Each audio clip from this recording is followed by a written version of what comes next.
I came home early and found my sister and husband in my kitchen wearing nothing but their birthday suits, so I just left and haven't been back since. I can't move. If I move, it becomes real and I have to accept what I saw and think of what's next.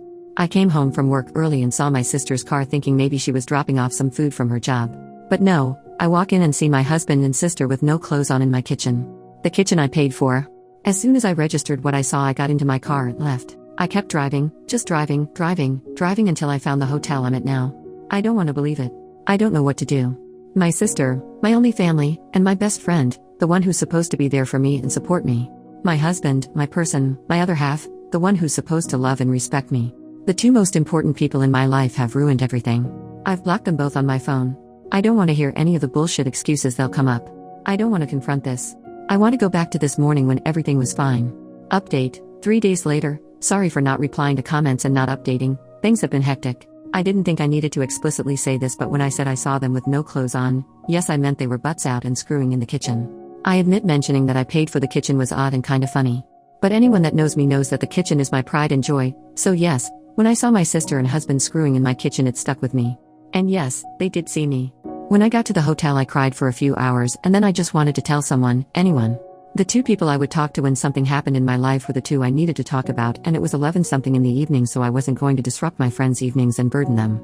So instead I came to Reddit thinking not many would see it. The response I received was overwhelming though. I want to say thank you to everyone that sent me kind words and advice. Thank you so much for all the virtual hugs.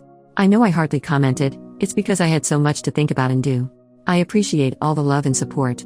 There was so much amazing advice given in the comments, although a lot of it was American-based. I still appreciate it.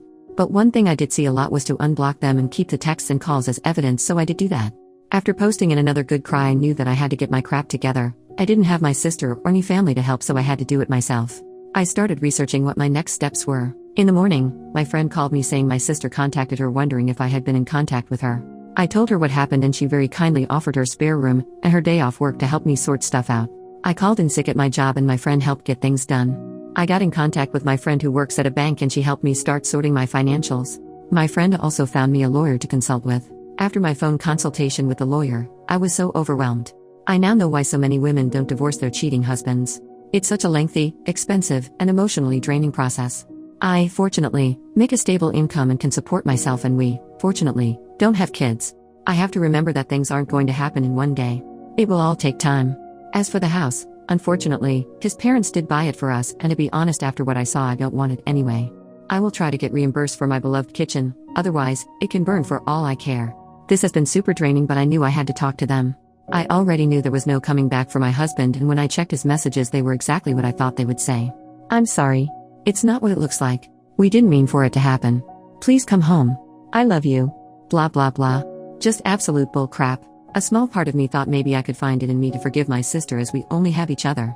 But after I opened her messages, all hope was lost. She used the same excuses we heard our father use when he cheated on our mother and beat us. She said the same things our mother would say when she would excuse our dad's behavior and also beat us. I spoke to her this morning and asked her to tell me straight up who, what, where, when, and why.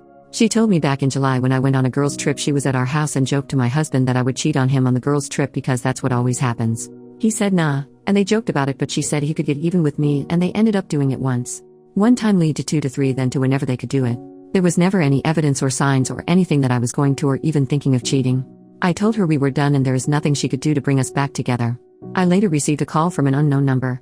It was my mother, who I haven't spoken to in 7 years. Turns out my sister has been in contact with her and told her what had happened, and my piece of crap mother, the same woman who beat me for breathing wrong, had the audacity to say this is what I get for taking her daughters away from her. It hurts so much. I know things are going to get messier and this is going to be a long few years. I've now lost all my blood relations. I need to get all my crap and find a new place. I want to show them that I can and I will thrive without them. Again, thank you all from the bottom of my heart for all the love and advice. All the people in the comments that could relate to me, I'm so sorry. Second update, 10 months later. I actually forgot about this account until recently, and when I logged back and I saw so many people still commenting, messaging me, and checking up on me. To those people, thank you for your kindness. Since so many still ask for an update and I've already shared such a big part of my life, I may as well give a small update. Back in October, my life was in chaos, but I was determined to soldier through it and show them that I can make it without them and succeed. I had to meet with my ex to talk about the house, and he kinda gave up and we decided to sell the house. I was reimbursed for my beloved kitchen. At first, my sister would show up at my job and my friend's house, but once I told her that I would get the police involved, she stopped. I haven't seen her since February. I did hear from my pathetic excuse of a mother again, but that was also shut down, and I have not heard from her since the end of last year. I'm from New Zealand, so my ex and I have to be living separately for 2 years before we can divorce. Although I want nothing to do with him, I'm not too fussed.